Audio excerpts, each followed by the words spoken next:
अकोला की संस्कृति संवर्धन समिति की ओर से नववर्ष के स्वागत के लिए भव्य महारैली का आयोजन किया गया। पारंपरिक मराठी वेशभूषा में सजे महिला और पुरुष बड़ी संख्या में इस मोटरसाइकिल रैली में उत्साह के साथ शामिल हुए।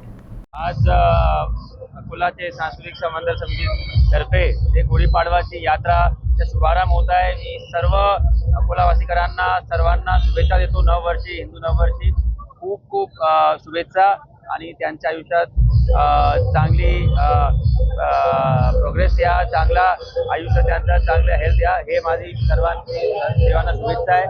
देवांनी विनंती आहे सर्वांना गुढीपाडव्याची खूप खूप शुभेच्छा। जय हिंद, जय महाराष्ट्र। श्रीराम। आज ह्या नववर्ष हिंदू स्वागत यात्रेचे शुभारंभ हा सन्माननीय SP साहेब अर्चितजी टंडन यांच्या हस्ते झाला आणि समस्त अकोलेकर जनतेला हे नवीन वर्ष आनंदाचे, सुख समृद्धीचे जावो ही राजराजेश्वरांची प्रार्थना। जय श्रीराम।